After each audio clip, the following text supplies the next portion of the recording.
Ladies and gentlemen, Cassandra Clare.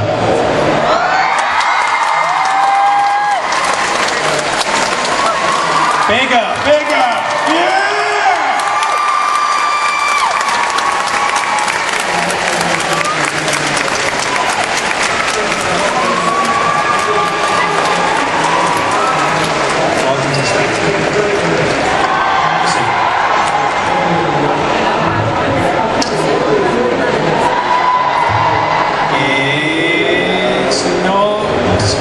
Just time yet to announce the other guest. However, I do believe that we could probably field some questions right now, if that's okay. Take a few questions now. If that's all right. Sure. Lovely. So, hands raised, please, and we'll sort of me and Cassandra will work out where we want to go. So. All right. Right there.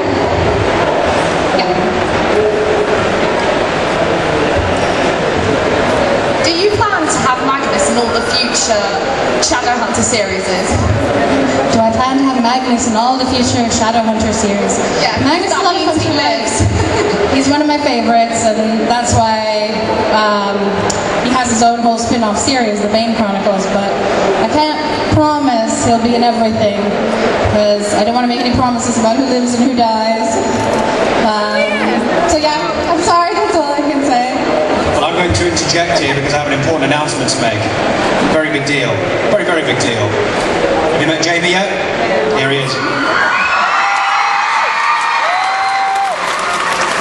Come on, keep that going.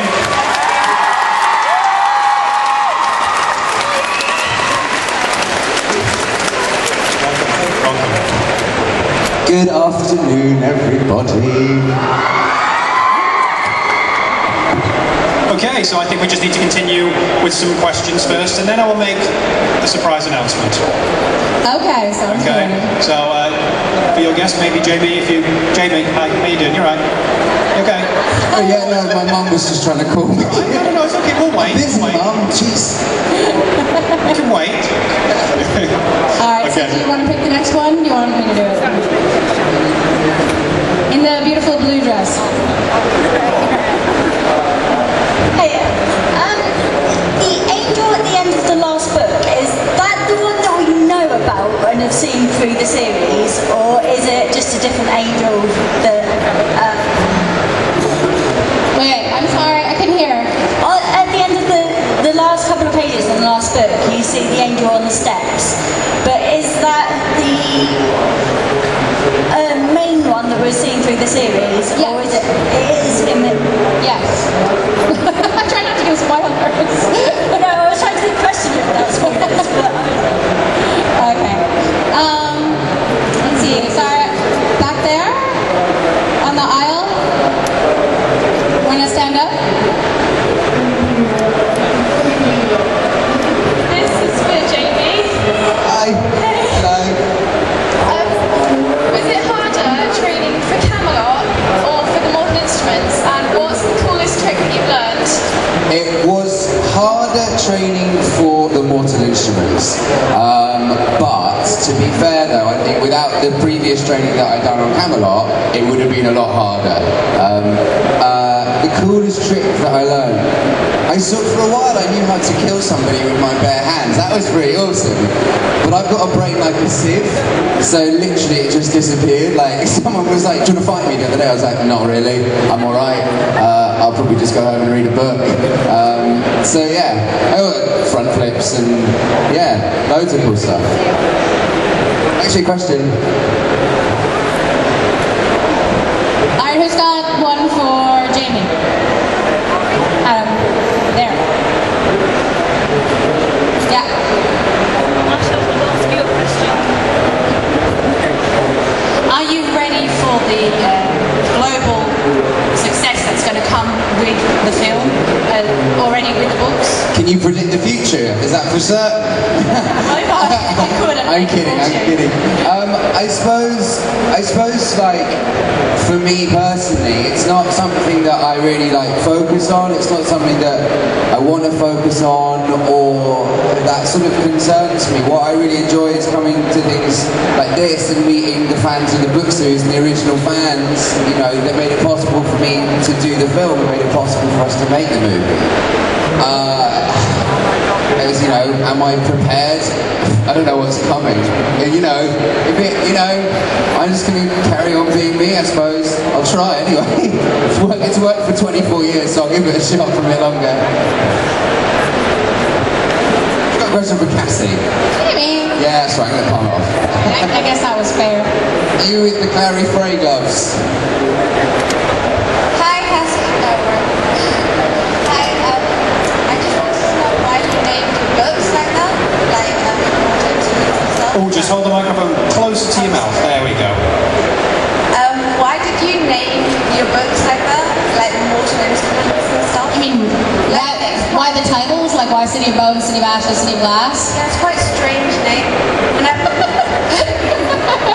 I know. The City of Bones, I named because one of the inspirations for the book came from the catacombs in Paris. They're under the city, and they're where all the sort of bones from the cemeteries of Paris have washed up over the years and years.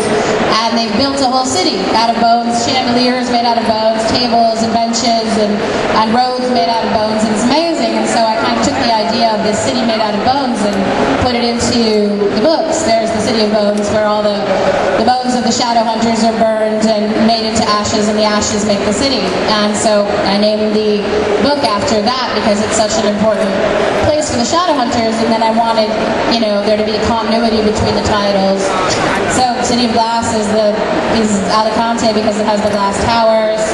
City of Lost Souls, City of Heavenly Fire, they're kind of self-explanatory when you read the book. So I just gave them all the City of titles so they would connect up to each other. If it's okay with you, I'm going to pick the next one, and it's going to be this young lady over here. For Cassandra, like, how much of a role were you in choosing the cast of the film, and what was it like seeing your characters come to life? Okay, so the question was how much of a role I had in choosing the cast. Pretty big, actually, more than I really thought that I would. They attached Lily actually first, and I didn't have any say in choosing her, but I was very happy with the choice, so I called them and said, "Good job, I like Lily." Great. And they were like, "Oh, did you want to be involved? You know, in the casting? Were you interested?" And I was like, "Yes, actually, I would love to have, you know, some vote in the casting. Thanks for asking." And so I made friends with the casting director, and she would let me kind of log on to the casting server, watch all the videos of all the auditions. We had hundreds of Jaces, different people doing different auditions before we found Jamie, and then there were hundreds of Simons, hundreds of Alex. It was really fascinating to kind of watch everybody's different interpretations of the characters. And I never had the kind of vote where I could just call up and say, you know, Harold, our director, and our producers, cast this person. That's who I want. But they definitely, I got a vote, sort of like a vote among 20 votes. And if I really, really, really didn't want someone, then I would say no. And this is my veto vote. I get my occasional veto vote, and this is it. I only did that twice. We're going to have another one. Jamie, you can select someone. Anyone you like. Pick a member, any member. Guys, someone at the back with the hats. You're waving a hat. You got my attention.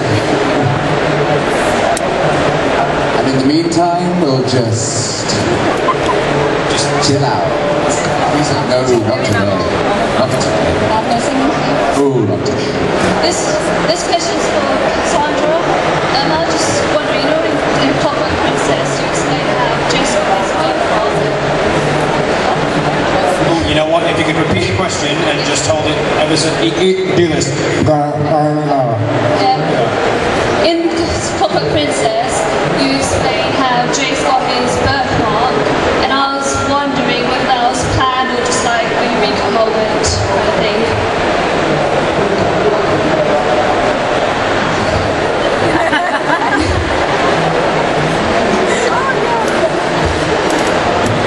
Oh, right. Okay, so in Clockwork Princess, we find out where Jace got his birthmark. Can you hear me okay? Okay. So, yes, the birthmark that we find out that Jace has in the second book / second movie, James very committed related to his role, so he's going to get a birthmark that matches. Yeah, crikey. And so we find out the origins of it. But in City of Glass, actually, Luke's sister explains to Jace, you know, this birthmark, that you have, your father had it, all the men in your family have it. So the fact that Will has it, and Will is his ancestor, I knew that he was the first one to get it. And I knew how he got it when I started, you know, thinking about his character. So it just sort of worked out, you know, to integrate that way. I knew there was a hair and nail ancestor who would have that mark. And why not Will? All right, who's got a question for David? Okay. You.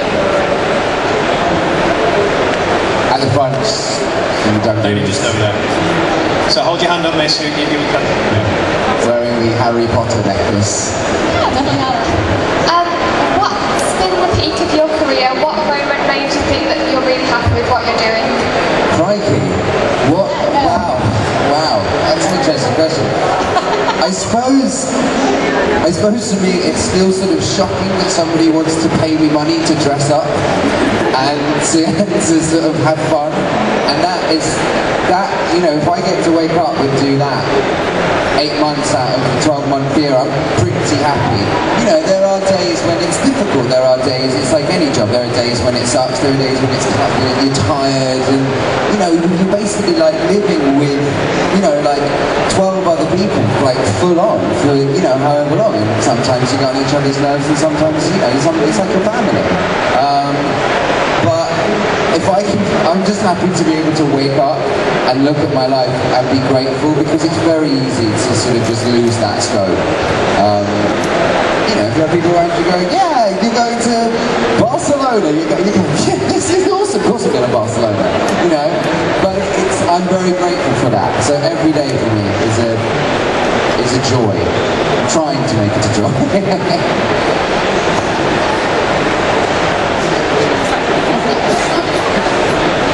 The lady standing up. No pressure. No pressure. Everyone's looking at you. No pressure. For Jamie, have you tried to steal anything from the set yet? I'm not swearing at you, it's the ring finger. Yeah, I've got a few mementos.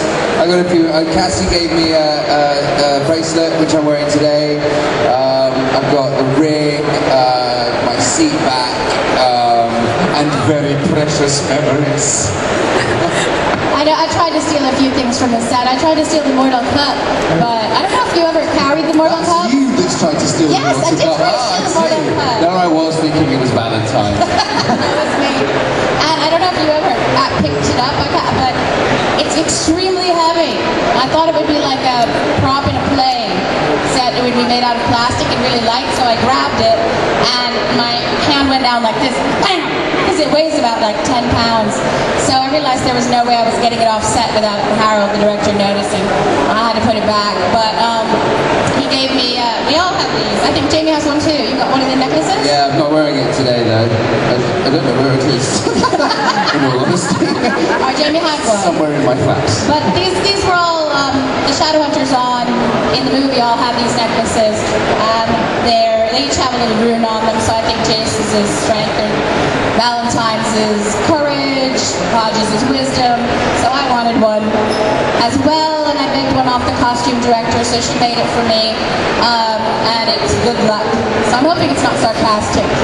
I think she meant it, like actual good luck, not like, well, good luck. So that's my movie prop.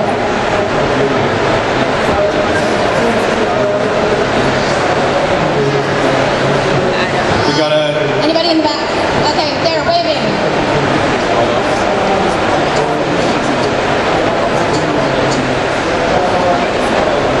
I'm just going to take a quick picture of you all. That's all right.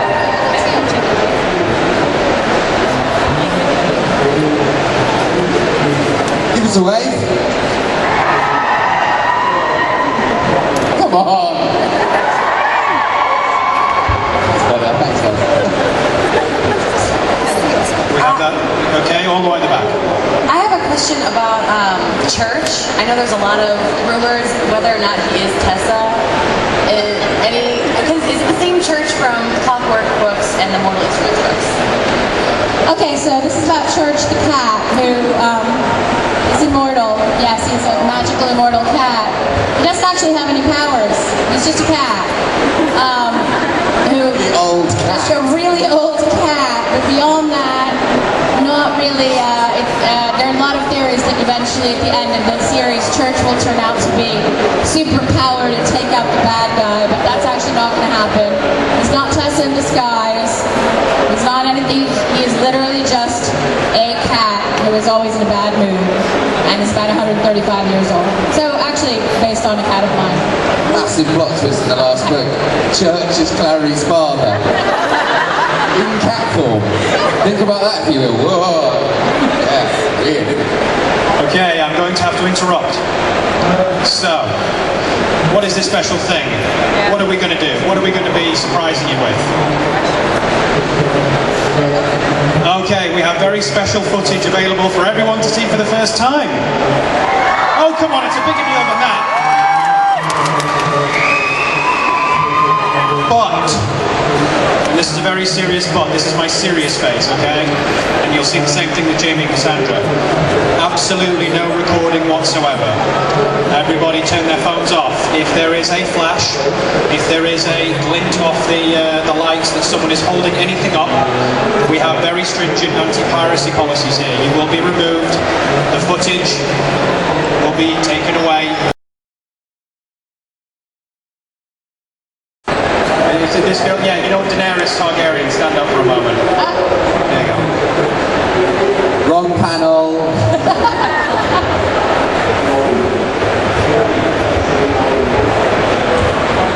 Hi, I was just wondering, it's sort of both of you. I know that Cassie has had quite a bit of flack from some people who don't necessarily like the books, and I know that Jamie had a lot of trouble with people not liking this casting. And I wondered what you two, like, what did you guys do? And what do you do in one place with people who are having bullying comments towards you? And what would you say to people who get bullied for their talents? Sorry. Yeah, it's sort of asking, like, what do we do about negative comments and negative feedback? There's a great quote from Stephen King. He said, if you draw, if you paint, if you write, if you act, if you do anything creative, somebody is going to come along and try to make you feel like shit about it. And it's true. I mean, whatever you do that's something creative, there are going to be people who love it, and there are going to be people who hate it. And you sort of have to accept that that's the way it is, and that's okay. There's no book that everybody in the whole world is going to love, and that's okay. There are lots and lots of people who do love them, and I try to concentrate on the fact that there's so many people like you guys, and who love the books and who enjoy them, and there are always going to be people for who. I mean, if I feel really bad, if I get a really terrible review or hear from somebody who really hates the books, I go on Amazon and I read the one-star reviews for Pride and Prejudice. This book was stupid. I hate Mr. Darcy. I don't get it. Why did this happen? Why are all these people so weird? And I'm like, okay, right, my favorite book in the whole world. And there are people who hate it. So that's fine. I don't know if you feel differently. I suppose for me, on a personal level, you want to talk about this, yeah, it was hurtful. Yeah, it sucked. I'm not going to lie. Like, it stinks because people have this, people will always have a preconceived notion of who the character is. It's in the nature of when you read a book. But what really frustrated me was, don't judge me before you've seen the film. I was just like, yeah, okay, fine, I look a bit different. I'm an actor. It's part of my job. Like, I can go to the gym. I can, like, give me a chance. So that, you know, and then with like negative comments throughout life, you know, like Cassie said, for every person that says that they like what you do, there's somebody that says that they don't like what you do. Does that mean that it's okay? Absolutely not. Absolutely. I will not sit here and condone any form of like bullying, like whether it's like verbal, physical, on the internet, like anything like that. That stinks like shit to me, sorry.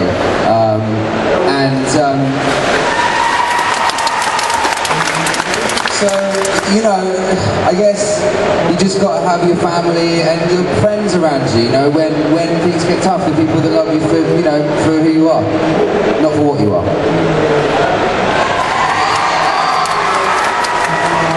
Okay, all right, I'm going to interject and pick a few people if that's all right. So the lady right there, yes, the one waving at me right now. Go ahead and stand up and let everyone know who you are. What are you going to question? It's not really a question, I just wanted to say, Jamie, that on behalf of most of us here, I want to say that you are fantastic, James, and we are so happy that you're don't listen to anyone, because honestly, from what we've just seen there, you're amazing, so don't worry. Thank you very much, that means a lot, don't make me cry. Okay, we're going to go, I believe there was a lady, sorry, you have a baseball cap on. Yeah. And then we'll get some people from this side. What sort of process do you actually take from the idea that you have to actually having it on the screen, and how to make it stand out within the film industry? Do you repeat the question? What stages do you go from having the whole idea to the film actually coming on within the film industry and making it actually stand out from other films? Well, I mean, you know, Jamie and I are both, you know, sort of cogs in the machine of the film industry. You know, we're artists and we do the artistic part. You know, I wrote the book and it was optioned, and after that they pretty much take it over. You know, they take it, they write the screenplay, they design the sets, they design the look of the film, do the casting, and I have a lot of input, which is unusual and lucky, but the actual process of bringing, you know, a book to the screen is the process of producers, managers, agents, and people who do the business stuff. So I mean, I can't speak for Jamie, but for me, I just try to concentrate on the writing and the artistic aspect of what I can do, and leave the actual, you know, production of the film and whatever they do, mailing it to theaters, you know, to the people who do that stuff.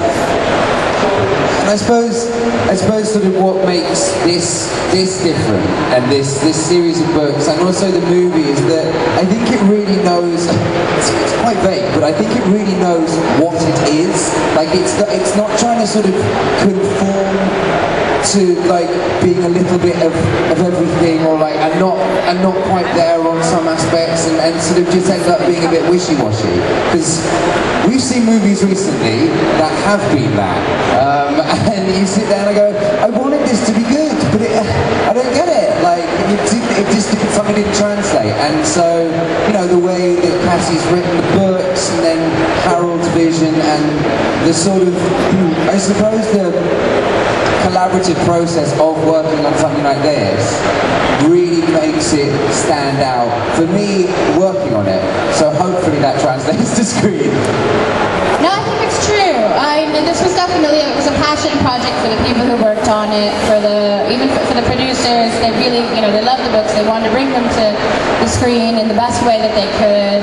And I think usually when you're filming a movie, I mean, a lot of people commented on this to me, you have a lot of the sort of studio sort of suits who are there on set and making comments and kind of, you know, giving notes at the end of each day, and they really didn't have that. It was a really, from what I saw, friendly and really open and collaborative set. It was basically just Harold's vision of how this was going to go. But he took input from me, he took input from the actors, but other than that, there wasn't a lot of like management interference. So, I mean, what you see is, you know, the book as he imagined it, which is great, I think. You were really able to, like, we were able to, because because Jace is so jovial and he's a bit of a joker, put it that way. There are moments in the film, I won't ruin it for you, but that weren't in the script, that I would just slip a line in here or slip a line in there and sort of just go with it. And Harold and everyone was really supportive of that. And also if there was something that we saw that we didn't like, that we didn't think would translate very well, or that just it felt a bit what we would refer to as sticky, or like it smelt, then they were very open to having a discussion about why we thought that it stank, or why we thought that it smelt a bit, and how we could make it unsticky for you guys, because we want it to be exciting and fun. Everything you want it to be. Right, there's a lady who has been waving a teddy bear at the back. A teddy bear, okay. I think just out of me. So we're going to get there. And there was a lady just in front as well for the second question who's been, you must have like deep vein thrombosis at this point because you just, the hand has just been up. So yes, you. That's what Nicole, I'm waving the bear for my friend and she has the question. I have a question for Jamie. A few years ago you were in Oorlogswinter, a Dutch movie for kind of the same age group, maybe a bit younger. How do you get involved in something like that, which is very Dutch and it involves an English character? And how does it compare to the full fantasy side of something like The Mortal Instrument? The question was, in case anybody didn't hear it, many moons ago I did a film called Oorlogswinter, or Winter in Wartime, as it was translated to. It's a Dutch book, it's a Dutch kids book, based in war era. I won't bore you with the story because we're not here to talk about that. But the question was, how did I become involved in it, and then how does experiencing something like that differ to something like this? I became involved in it, literally got the script sent through to me, read it, loved the story. Martin Kulhoven, who directed it, got on Skype with him, we connected really well. He's an incredible man. He has the most insane vision, and he's mental, and I kind of love that. And so I just wanted to be involved in it, and they were very nice and put me in their film, and I said thank you. And I spent, however long in Holland and Lithuania. And how has it differed? It's funny, people ask me this a lot, how does it differ being on something small to being on something big? I suppose budget-wise, obviously, you get a bigger studio, the scope is bigger. But for me personally, I do the work that I want to do, the stories that mean a lot to me, rather than just sort of jumping on a bandwagon for the sake of jumping on a bandwagon. I wanted to be involved in Twilight because I when I first read the books, I wanted to play Edward, and I was and when the first movie was being cast, I wanted to be part of that. So when it came around again, they were like, "Do you want to be in it?" I was like, "Of course I do." And then Harry Potter, amazing, phenomenal, seminal book series of my childhood. Why wouldn't I want to be in that? It's incredible. So just to clear that up, just in case anyone's going, "Well, you jumped on that bandwagon." So for me, it's just being involved in anything that has a great story and a great team behind it. That's the main thing for me. That's the most important thing. Okay, there was a lady, I believe she's at the back there. If you could stand up for me. Yeah, that's you. Look, no, sorry, the lady behind you. Sorry. I was just going to ask what books you both read when you were younger, and what you'd say is your favourite book right now.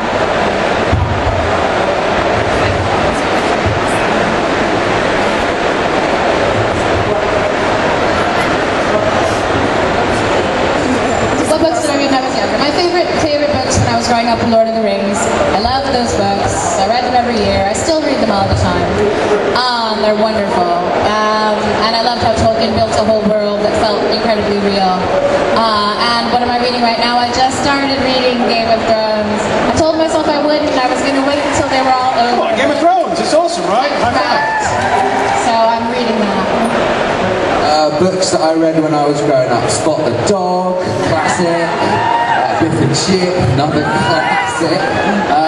I suppose teenage years, classic, normal, Catching the Ride, Cassandra, and then the book that actually really changed my opinion of reading, because I'm dyslexic and I found it quite hard to read. So if something didn't grab my attention, I just would like put it down. And I'm sort of like that in life anyway. Like I just sort of had a bit of a like, oh bird, a squirrel. It was on the road, Caraway, on the road, and my friend Gabriel got it for me. And he got me edition, no chapters, just how he wrote it, like straight out on the keyboard on his typewriter. And then the book that I'm reading at the moment, this is an edition. It's Dan Brown's Inferno. But I'm also reading like really important stuff like Sylvia Plath and like Brian Patton and all these great poets as well. So don't judge me. Lovely. We've got a question over here. Hi, over here. It's for Cassie. On a scale of 1 to Clockwork Princess, how hard is Heavenly Fire going to kick me in the feels? There's a 1 to Clockwork Princess scale. Oh my goodness. I think that's oh god. All right. How 1 Spot the Dog and Clockwork Princess 20. I think it's only like a 15. 15. It's less sad. I mean, there's something incredibly sad in about Tessa living forever and the fact that all the people she loves are going to die.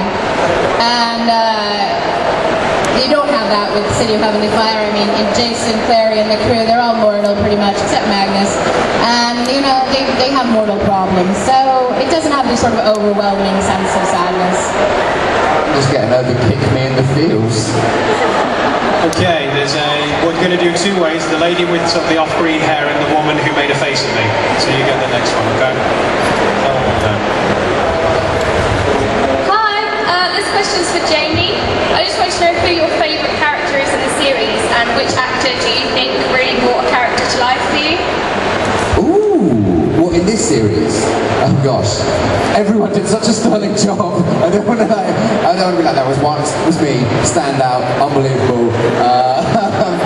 My favourite character in the whole series, Church probably. Church, I think it's because Church has the most peaceful life. Really, he just is usually like asleep in the back room in the Institute while everybody else is out fighting, Valentine, demons, or possessed Jace, or whoever's the bad guy at the time. He does get stroked by Jace with his bare feet a lot though, doesn't he? So it's a bit like, I don't know if I really want someone's like dirty feet all up in my fur. I don't know, I just thought Jace was sort of a neat freak and showered like 6 times a day. Yeah, he does, he loves himself. Yeah, he's walking around, she might be dirty glass, don't he? Okay, we'll go with the lady. Yes, over there. This is for both of you. So in Jamie's work beforehand, you've always had quite dark, mysterious characters for the majority of the time. So Cassie, have you seen much of Jamie's work before? And do you think that some of the elements from his previous characters are quite like Jace? Okay, the last part got drowned out by screaming. I'm sorry. So, you said Jason's quite kind of a dark and intense character, and how much of Jamie's work had I seen before? Yes, linked to it. Do you think that some of his work before was quite Jace-like? I have seen his work before. I knew who he was. I'd seen Sweeney Todd, and when they first said, Jamie Campbell Bower, that was the first thing I thought of, and I was like, oh, he's so young. Without actually thinking, oh, right, people do age. And so, they kept telling me who was going to come in and do chemistry tests and read and whatnot. And so they said, okay, well, this is what we got today. And I was like, all right. And I just sort of clicked on the audition thing, and I was like, okay, oh, yeah, right. Oh, this is really good. Okay, he's really, really good. Okay, he's great. Okay, we want him. That guy. And they were like, well, we're still looking at different Jaces, and they were like, what about these other guys? And I was like, no, I hate them. No, we want that guy. And they were like, what about him? I was like, no, I hate him. Personally, I hate him. No, we want that guy. And they were like, no, she's really not going to say anything else. And I was like, yeah, no, that guy, we want that guy. He's great. And so then once, we actually had him, I went and watched a whole bunch of his other work. I watched Anonymous, and I watched him I enjoyed his work as Dumbledore's boyfriend. I think we all did. Yeah. That screen time. One of those 12 seconds.